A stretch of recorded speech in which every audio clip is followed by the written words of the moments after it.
Assalamualaikum warahmatullahi wabarakatuh.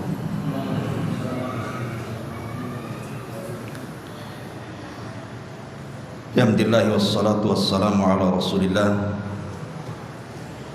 wa ala alihi wa sahbihi wa mawalah wa la hawla wa la quwwata illa billahi wa ba'd.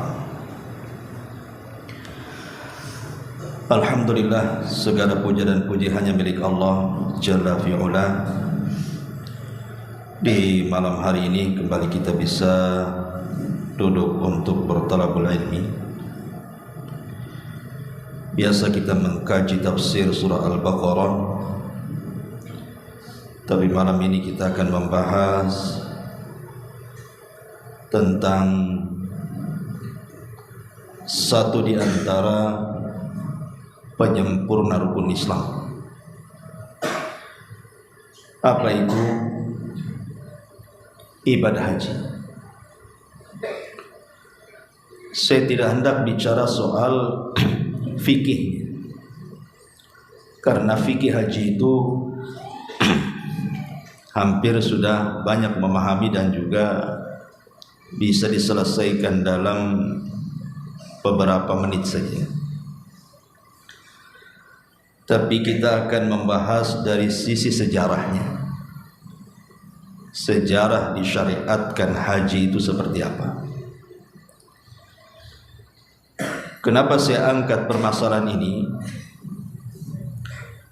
Karena kita ini sedang berada di hari-hari yang merupakan hari terbaik di dunia. Berdasarkan hadis Nabi SAW yang disahihkan oleh Syekh Nasiruddin Al-Albani rahimahullahu taala, afdalul ayyam fid dunya ayyamu ashr. Seutama-utama hari di dunia itu adalah hari-hari yang ke-10. Maksudnya tanggal 1 sampai tanggal 10 bulan Dzulhijjah. Dan kita sudah masuki hari kedua. Allah Subhanahu wa taala mengatakan wa yakhluqu ma yasha'u wa yakhtar. Terkadang Allah Subhanahu wa taala menciptakan makhluk-makhluknya dan Allah pilih makhluk itu di antara makhluk ciptaannya. Ketika Allah Subhanahu wa taala menyebutkan dalam surah At-Taubah 36 bahwa dari 12 bulan itu ada 4 bulan yang disebut dengan Ashhurul Hurum, bulan-bulan mulia. Dan itu dimulai dari bulan kemarin Dzulqa'dah, kemudian Dzulhijjah, kemudian Muharram, dan yang satu terpisah bulan Rajab. Dari 4 bulan hurum ini, yang paling mulia adalah bulan Dzulhijjah. Karena di bulan Dzulhijjah ini ada hari-hari yang terbaik sepanjang sejarah dunia. Jadi hari itu akan terus berlalu selama 1 tahun. Dan tanggal 1 bulan Dzulhijjah sampai tanggal 10 itulah hari terbaik di dunia melebihi Ramadan. Tetapi dari 10 hari dari tanggal 1 sampai tanggal 10 itu dikerucutkan lagi. Yang terbaik hanya 2 hari. Tanggal 9 yang disebut dengan hari Arafah, dan tanggal 10 yang disebut dengan Yaumun Nahri, hari penyembelihan kurban. Dan dari 2 ini dikerucutkan lagi. Yang paling utama dari semua hari-hari dari awal sampai tanggal 10 adalah Yaumun Nahri, hari di mana kita berada di Idul Adha. Di situ ada penyembelihan kurban. Itulah hari-hari terbaik. Ketika kita bicara tentang hari Arafah, artinya tidak lepas daripada ibadah haji. Karena haji itu ditentukan dengan Arafah. Kalau orang haji tidak wukuf di Arafah, enggak sah hajinya. Makanya malam ini kita akan berkisah sejarah haji. Macam mana haji itu bisa disyariatkan. Ma'asyiral muslimin yang dimuliakan Allah Azza wa Jalla, sejarah haji tidak lepas daripada sejarah Khalilur Rahman, Nabi Allah Ibrahim alaihi salatu wassalam. Secara singkat, ketika Ibrahim alaihi salatu wassalam menikah dengan Hajar, budaknya Sarah, maka Hajar pun hamil dari pernikahannya dengan Ibrahim. Lahirlah Ismail. Ketika lahir Ismail, tentu Ibrahim makin sayang dengan Hajar ibunya, sehingga menyulut kecemburuan Sarah dan bersumpah akan mematahkan kaki dan tangan Hajar karena cemburu. Saking cemburunya itu mau dipatahkan tuh kaki dan tangannya, tapi tidak terlaksana. Sehingga untuk mengantisipasi takut umpamanya kebablasan betul-betul kemudian dia menyakiti Hajar, tentu tidak baik. Makanya kemudian Sarah pun meminta kepada Hajar untuk diletakkan mintok, begitu dalam riwayat. Mintok itu artinya batu yang diikat oleh tali, kemudian talinya diikat di pakaian Hajar, sehingga kalau jalan batu itu akan keseret dan akan menandai di mana letak Hajar. Bahasa kerennya GPS. Tentu GPS. Kalau sekarang begitu ya. Makanya ini yang di atas akhwat ini pelajaran bagi yang di Madu. Taruh GPS itu di sisi kedua. Jadi tahu tuh ada di mana. Akhirnya kemudian karena situasinya orang berpoligami kan beda. Sekelas istri Ibrahim saja cemburu, apalagi kelas antum, perang dunia kedua. Akhirnya kemudian Ibrahim berdoa kepada Allah Azza wa Jalla. Disitulah Allah kemudian memberikan kepada Ibrahim sebuah perintah agar membawa Hajar dijauhkan dari Sarah dan diletakkan di sebuah lembah yang diapit dengan dua bukit yang sekarang disebut Mekah. Dulu belum ada orang, belum ada rumah, nggak ada pohon, nggak ada burung, nggak ada apapun di situ. Hanya lembah padang pasir kering kelontang, kiri gunung kanan gunung. Itulah lembah, diletakkan di situ. Ketika Ibrahim alaihi salatu wassalam membawa Hajar dan putranya yang masih bayi Ismail di sebuah tempat yang Allah Subhanahu wa taala katakan, inni askantu min dzurriyyati biwadin ghairi di zar'in inda baitikal muharram. Sesungguhnya aku letakkan kelak anak turunanku di sebuah lembah, tapi di lembah itu nanti akan dibangun Baitullah, tetapi tidak ada tanaman, tidak ada pohon. Ketika itu tidak ada apapun kecuali padang pasir yang terapit dengan dua bukit, itu saja.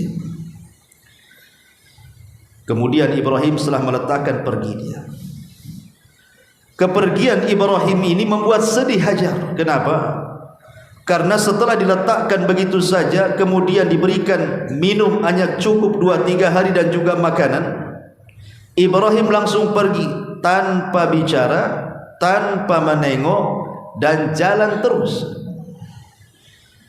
Sampai Hajar berteriak-teriak, ya Ibrahim, ila aina tadhhab? Mau kemana kau Ibrahim? Apa di tempat ini kau tinggalkan aku dan anak? Tapi Ibrahim tidak menjawab karena ini perintah Allah. Tentu ketika ada kelainan dari sikap Ibrahim yang lembut tiba-tiba menjadi cuek, tentu ada apa-apa. Sehingga Hajar paham karena dia seorang nabi, boleh jadi mungkin ada perintah dari Allah. Makanya kemudian Hajar pun menegaskan kepada Ibrahim, apakah ini perintah Tuhan wahai Ibrahim? Ibrahim tidak menjawab, hanya mengisyaratkan dengan kepalanya. Kata para ulama, tentu isyarat yang dipahami oleh Hajar. Makanya ulama ketika bicara tentang hukum fikih tentang orang yang bisu mentalak istrinya, sah atau tidak? Ini orangnya bisu, cemana mau ngomong talak, gitu aja. Orang bisu. Maka ulama fikih mengatakan, kalau dia mengisyaratkan dan isyaratnya dipahami bahwa itu menunjukkan dia menceraikan atau mentalak istrinya, sah talaknya, walaupun hanya dengan isyarat, karena dia tidak bisa bicara. Lah Ibrahim ini hanya menganggukkan kepalanya. Rupanya Hajar paham, sehingga Hajar hanya mengatakan, idhab ya Ibrahim idzan la yudayyi'una Allah. Kalau memang ini perintah Tuhan, wahai Ibrahim, pergi sana. Saya yakin Allah tidak mungkin menyia-nyiakan saya di sini. Ibrahim pun pulang ke Palestina. Hajar sendirian dengan bayi kecilnya.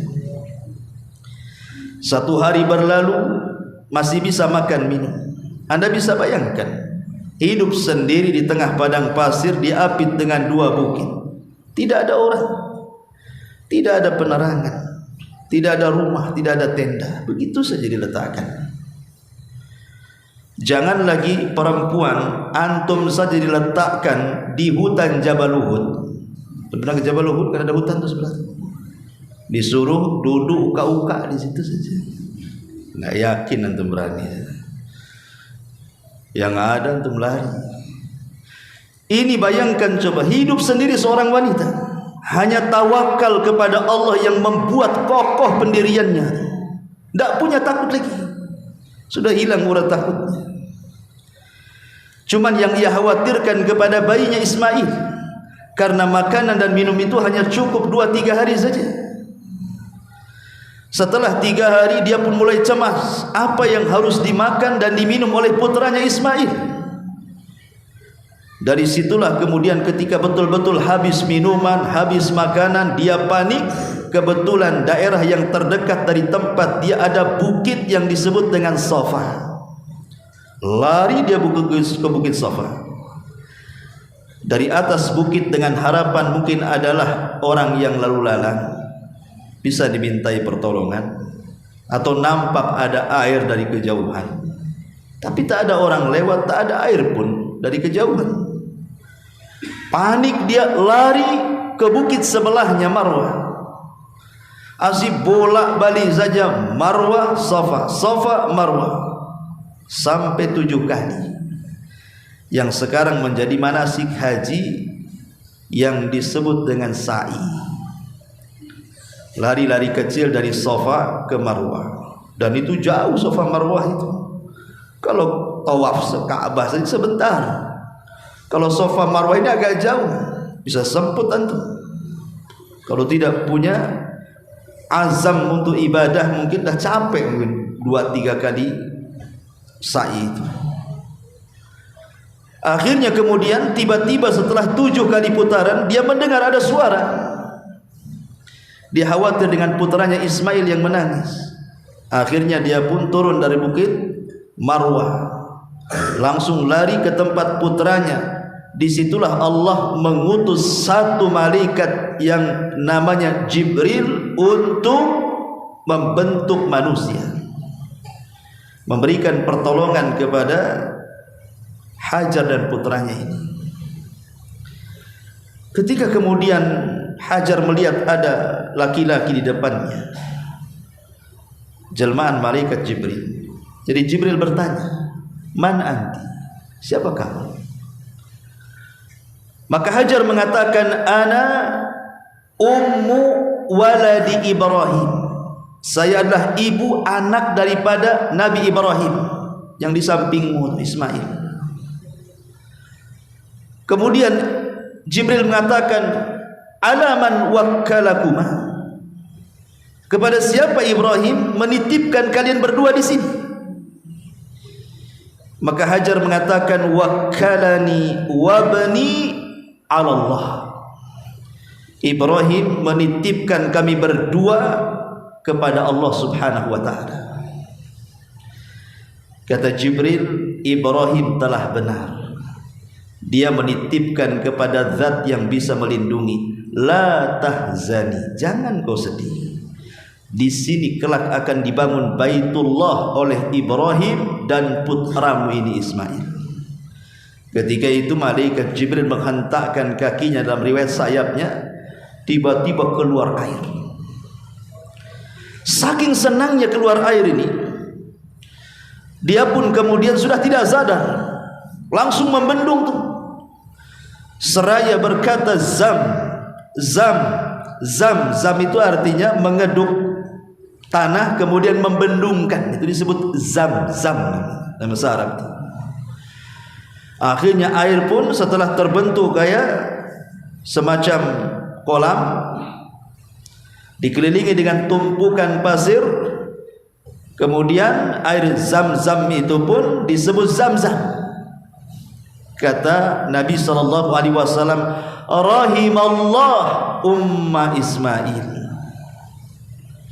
Sungguh Allah merahmati ibunya Ismail Hajar. Kalau seandainya tidak membendung zam-zam, tentu zam-zam itu akan kemana-mana dan akan menjadi sungai gitu. Dan tidak bisa diambil manfaatnya nanti. Akhirnya kemudian Jibril pergi, maka selamatlah nyawa kedua manusia mulia ini. Mereka tidak makan, hanya minum dari air zam-zam itu saja, menunjukkan berkahnya air zam-zam. Orang bisa bertahan hidup hanya cukup minum saja. Setelah lewat beberapa waktu, rupanya datang kabilah dari Yaman, namanya kabilah Jurhum. Kabilah apa? Jurhum. Itu kabilah Arab yang paling fasih ngomong Arabnya. Lewatlah dari kejauhan, nampak banyak burung yang berputar-putar. Mereka heran karena mereka sering lewat situ, tak ada fenomena burung banyak berputar-putar itu. Sehingga kemudian suku Jurhum pun mengutus 2 orang untuk menyelidiki ada apa kok banyak burung berputar-putar di situ. Rupanya setelah diselidiki oleh 2 orang itu, rupanya di situ ada kubangan air dan ada seorang wanita dan di sampingnya ada bayi. Setelah mereka mendapatkan informasi, datanglah beberapa orang suku Jurhum itu ke tempat itu. Dan Allah takdirkan suku Jurhum ini orang baik. Kalau mereka orang jahat, bisa saja air itu diambil, Ismail dan ibunya dibunuh. Tapi mereka orang baik. Sehingga ketika mereka pun melihat air, memang itu yang mereka cari. Tetapi Ummu Ismail Hajar tidak memberinya kecuali dengan barter. Kalau kau mau air, kami butuh makanan. Barterlah makanan dengan air. Disitulah doa daripada Hajar dikabulkan Allah Subhanahu wa ta'ala. Ketika mengatakan kepada Ibrahim, pergi kau Ibrahim, kalau ini perintah Allah, idzan la yudayyi'un Allah, tentu Allah tidak menyia-nyiakan aku di sini. Artinya Allah memberikan apa yang didoakan Ummu Ismail. Sekarang dia bisa minum, dia bisa makan, banyak orang lalu lalang di situ, sehingga tidak hidup sendirian lagi. Lambat laun karena suku Jurhum itu selalu lewat situ dan selalu berhajat kepada air. Di padang pasir itu yang paling berhajat orang manusia kepada air daripada makanan. Akhirnya mereka meminta izin untuk tinggallah di sekitar sumur Zam-Zam itu. Awalnya 1 tenda, 2 tenda, 3 tenda, akhirnya jadi satu perkampungan yang disebut dengan Kampung Jurhum. Ismail kecil tumbuh, kan tidak ada anak seusia dia yang sama-sama dari Palestina. Ya anak-anak seusia dia anak-anak Jurhum lah, orang Arab. Makanya Ismail pun lambat laun ngomongnya ngomong Arab. Sudah tidak bahasa Palestina lagi, tidak menggunakan bahasa Ibrani lagi, tapi bahasa Arab. Rupanya dia pula yang paling fasih bahasa Arabnya dari semua orang Arab. Makanya Ismail dijuluki musta'rab. Musta'rab itu orang yang bukan Arab menjadi orang Arab karena fasih berbahasa Arab. Di sini ada catatan penting. Kalau antum mukanya pas-pasan, tidak seperti orang Arab, mancung ya tidak, matanya belok ya tidak, biasa saja wajahnya, tinggi juga tidak, tapi bahasa Arab antum fasih, orang Arab antum. Tapi antum mancung, betul-betul kayak orang Arab, tapi tak bunyi bahasa Arab, bahasa Jawa pula yang bunyi dia, maka antum bukan orang Arab. Itu kaidahnya. Tampang Arab, tak bisa bahasa Arab, Jawa antum. Tampang Jawa, bisa bahasa Arab, orang Arab antum. Paham? Karena Ismail itu bukan orang Arab, tapi fasih berbahasa Arab, jadi dia orang Arab, disebut musta'rab. Lah Ismail alaihi salatu wasalam tumbuh di tengah-tengah kabilah Jurhum, sampai akhirnya kemudian Ismail pun tumbuh dewasa ketika usia belasan tahun, ada yang mengatakan 15 tahun, artinya sudah balik. Ibrahim pun kemudian datang dari Palestina, rindu ingin berjumpa dengan putranya. Rupanya Allah subhanahu wa ta'ala menguji Ibrahim. Malam hari sebelum berjumpa dengan Ismail, bermimpi pula dia menyembelih putranya Ismail. Seorang nabi bermimpi, wahyu. Antum bermimpi, wangsit. Akhirnya kemudian diceritakan, ya bunayya, inni ara fil manami anni adzbahuka fanzur madza tara. Putraku, semalam ayahmu bermimpi menyembelih kamu, cemana pendapat? Kalau antum di posisi Ismail, abi aja lah disembelih, kan dah tua. Saya masih muda kan itu. Tapi karena Ismail adalah putra seorang nabi dan putra dari wanita yang kuat tawakalnya, dia hanya mengatakan, ya abatif alma tu'mar satajiduni insyaallahu minas sabirin. Wahai ayahku, kalau memang ini perintah Allah, lakukan saja, insyaallah kau akan dapati putramu ini termasuk hamba Allah yang sabar. Akhirnya betul-betul disembelih. Tapi di situ ada keajaiban, pisaunya tumpul, tidak bisa melukai Ismail. Sampai ada suara dari langit dan mengatakan, ayya Ibrahim qad saddaqtar ru'ya. Ibrahim, engkau sudah membenarkan mimpi. Wa fadainahu bidzibhin azim wa taraknahu lil akhirin. Allah turunkan kambing besar sebagai pengganti Ismail. Singkat cerita, setelah peristiwa itu Ibrahim pun pulang kembali ke Palestina. Kemudian Ismail tumbuh dewasa, kemudian pengen nikah. Akhirnya dapatlah wanita dari suku Jurhum. Setelah menikah, ibundanya Hajar pun meninggal dunia.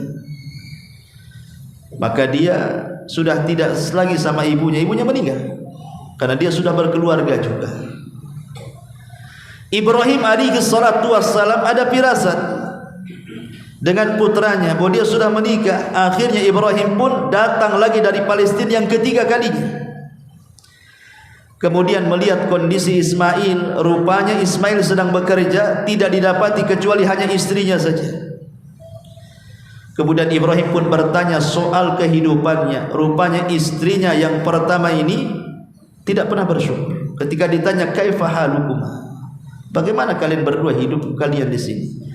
Kata istrinya, nahnu fi ghammin wa hammin wa aishin wa diqin. Kami ini susah, stres, sempit, wah pokoknya ada susahnya, ngeluh saja. Ya. Nah, nanti kalau istri antum kayak gitu, ini istri Ismail pertama ini, tukang ngeluh. Ya. Akhirnya kemudian kata Ibrahim, ini nggak bisa ini. Kata Ibrahim, nanti kalau Ismail datang, kasih tahu wasiat saya, ghayyir atabatababik. sampaikan kepada suamimu, ganti tangga yang menuju rumah depan. Suruh ganti tangga. Istri Ismail nggak paham bahasa itu. Ketika kemudian Ibrahim pergi, Ismail pula yang namanya anak ke bapa tentu ada firasat. Ada apa hari ini? Sehingga dia akhirnya memutuskan kemudian pulang dari pekerjaannya. Ketika sampai di rumah dia bertanya, ada yang datang kemari wahai istriku? Ya ada, katanya. Orang tua sifatnya begini, begini, begini. Celaka itu ayahku wahai istriku. Berpesan apa dia untuk? Kata istrinya, dia hanya berpesan ghayyir atabata babik, ganti tangga menuju rumah depan. Kata Ismail, ayahku menyuruh untuk menceraikan kamu, ku ceraikan kamu. Artinya disuruh ganti tangga itu ganti istri maksudnya. Kenapa Ibrahim menyuruh untuk menceraikan anaknya dengan istrinya? Bukankah itu perintah tak baik? Masa orang tua disuruh ceraikan anaknya? Kan tak bagus. Tapi Ibrahim ini seorang nabi. Dia punya penilaian sendiri. Ketika dia melihat istrinya Ismail yang tidak bersyukur, artinya kurang ajar dengan Allah Subhanahu wa taala, tidak menerima takdir Allah. Kalau dia sudah tidak benar dengan Allah hubungannya, berarti hubungan dia dengan suaminya lebih enggak benar lagi. Orang kalau sudah enggak benar hubungannya dengan Allah, pasti enggak benar hubungannya dengan makhluk. Masa Allah dicela? Dikatakan bahwa kami ini kehidupan kami susah, kehidupan kami ini sempit, kehidupan kami tidak pernah bahagia. Ini menolak takdir, ikhwan. Karena kebahagiaan itu bukan dari segi materi, tidak. Kebahagiaan itu dari hati. Makanya Ibrahim menilai ini enggak beres ini istrinya Ismail ini. Masa dia sudah kurang ajar dengan Tuhannya, bagaimana dengan suaminya?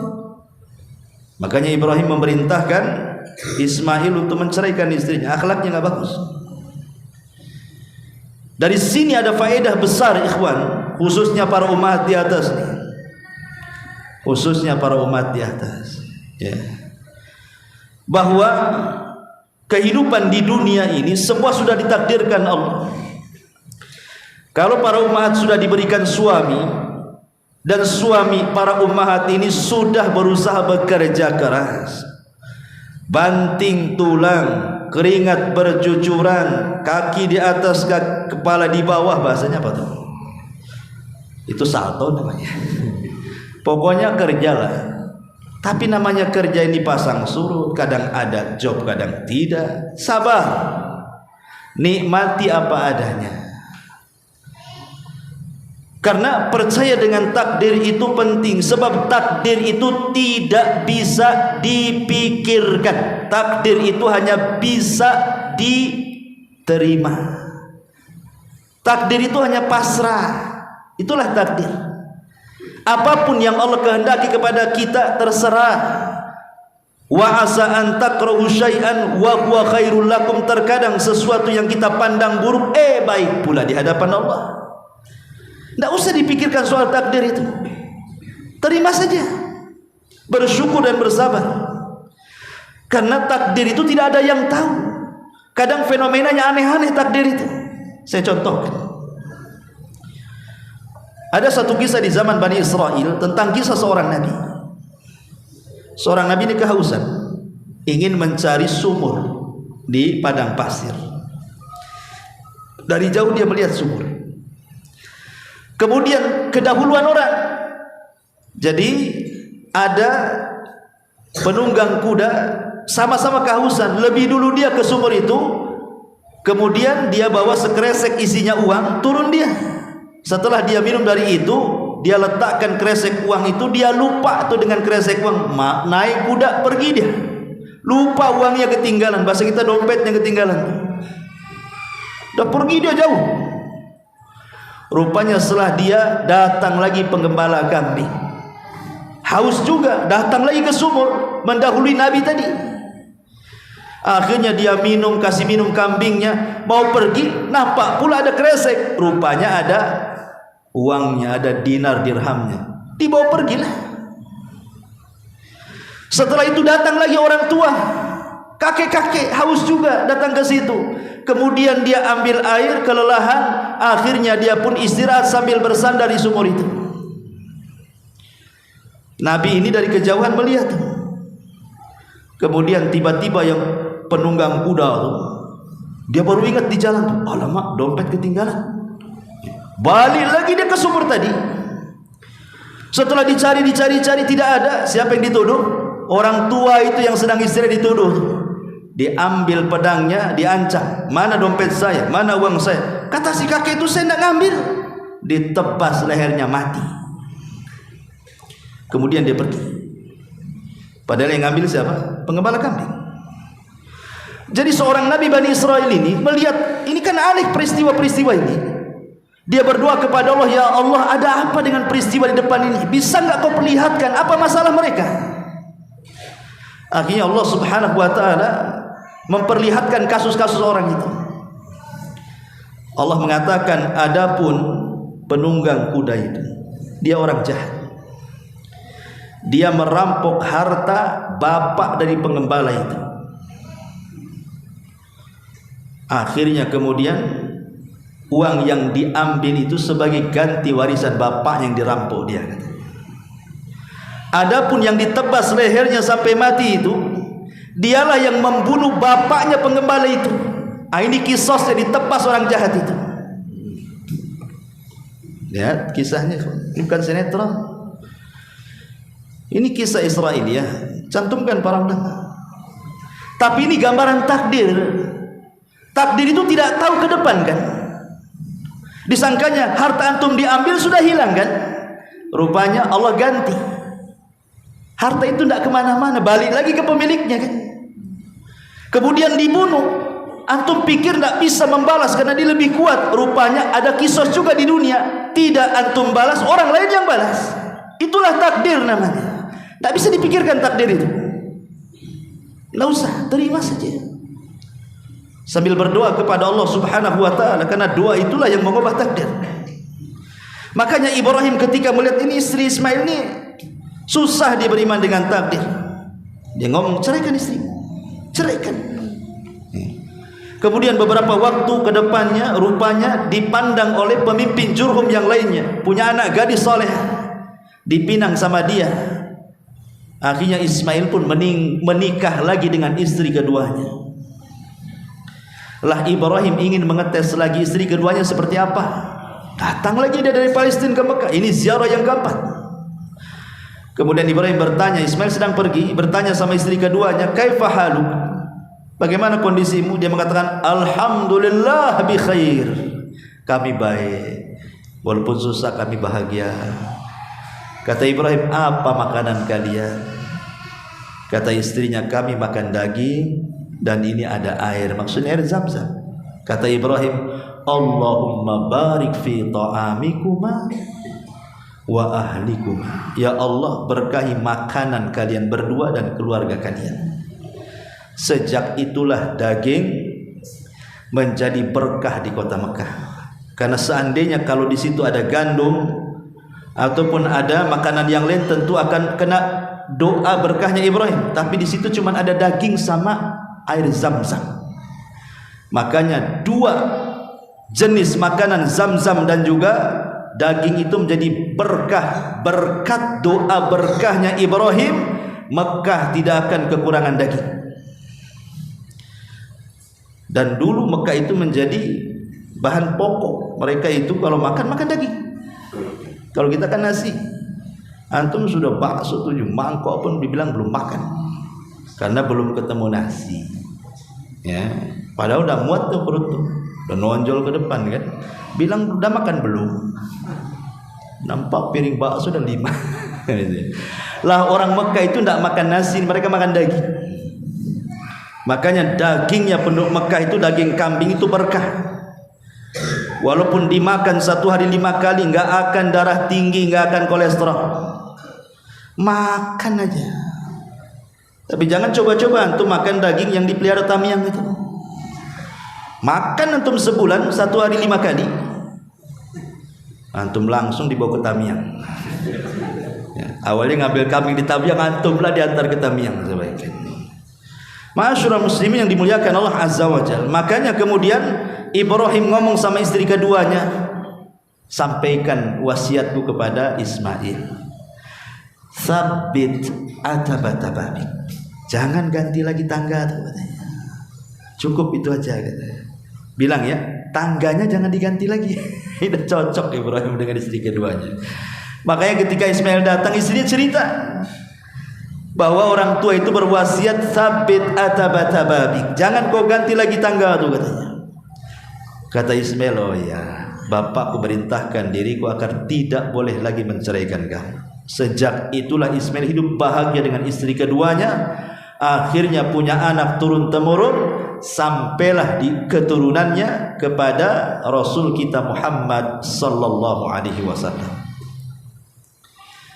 Kemudian setelah itu Ibrahim balik lagi ke Mekah, ziarah yang kelimanya.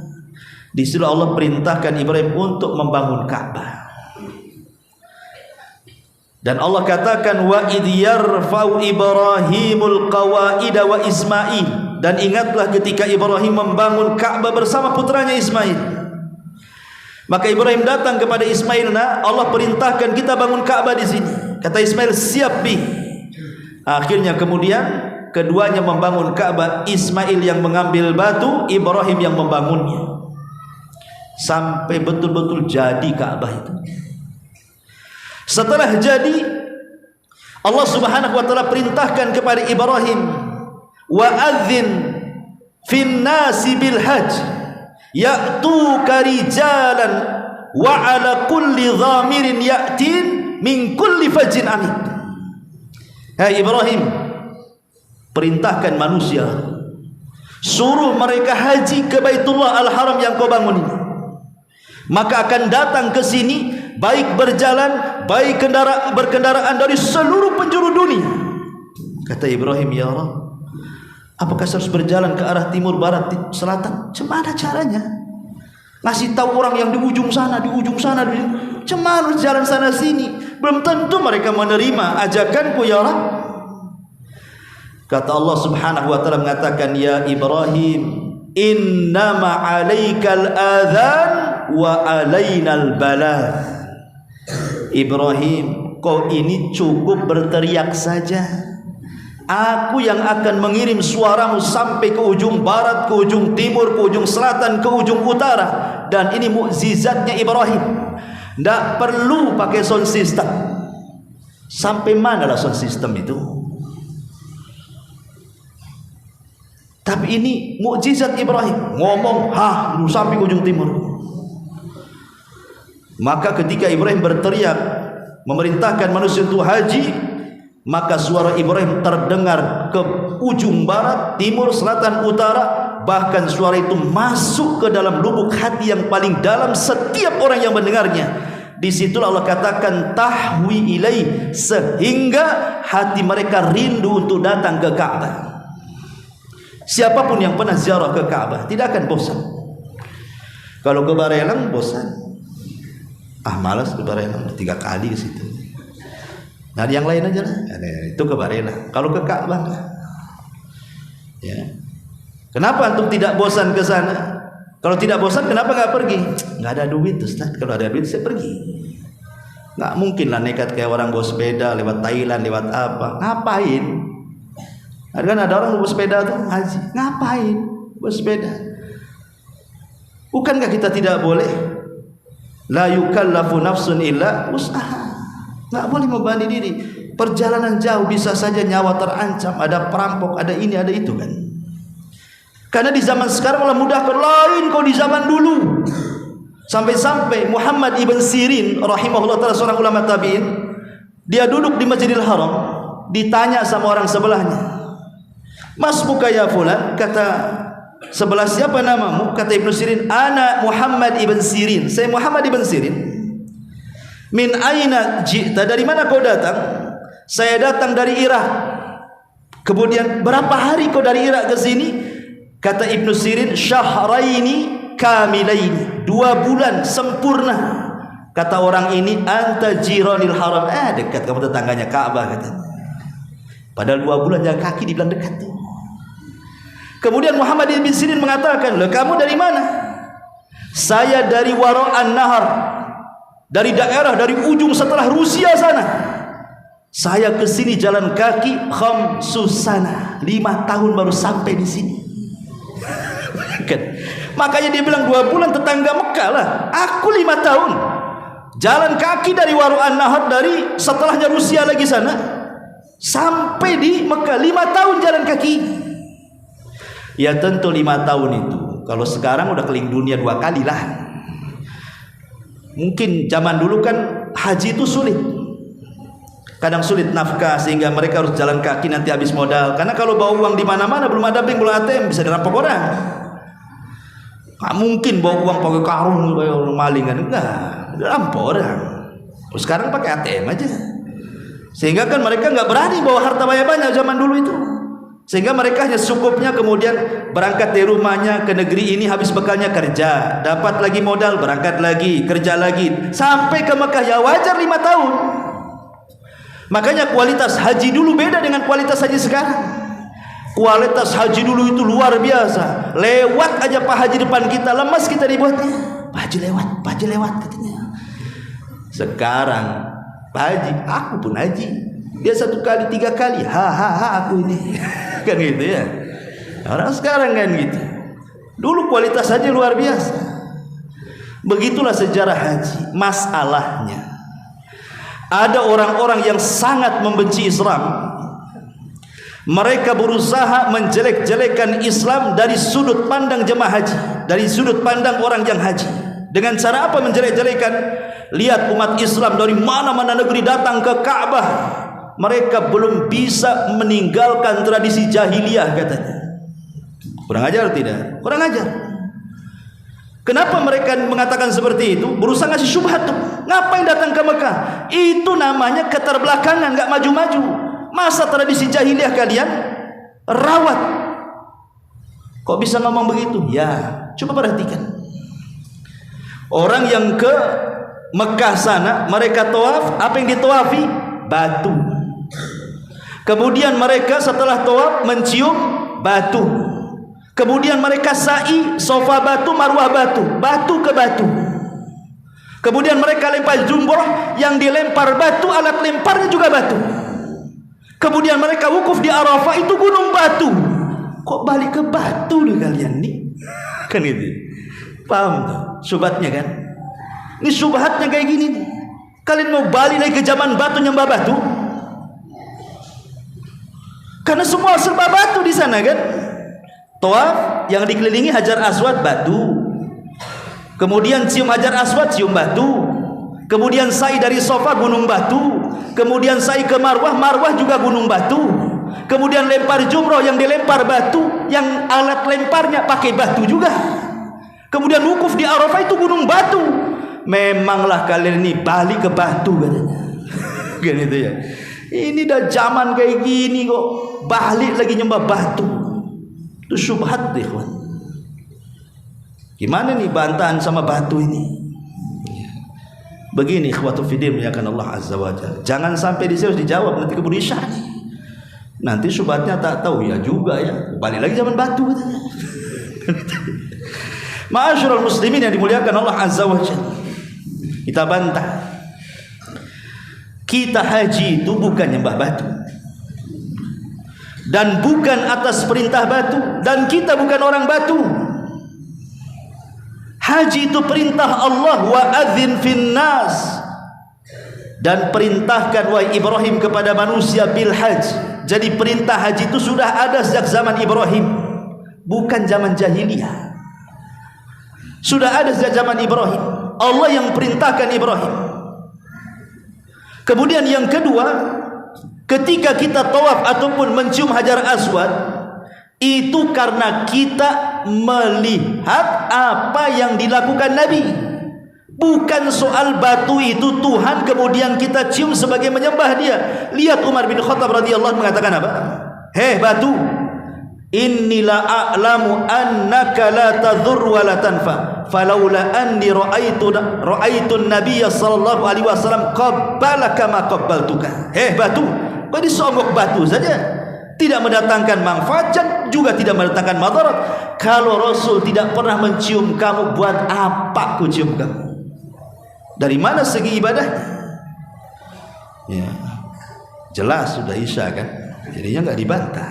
Ya, sikit aja bantahnya.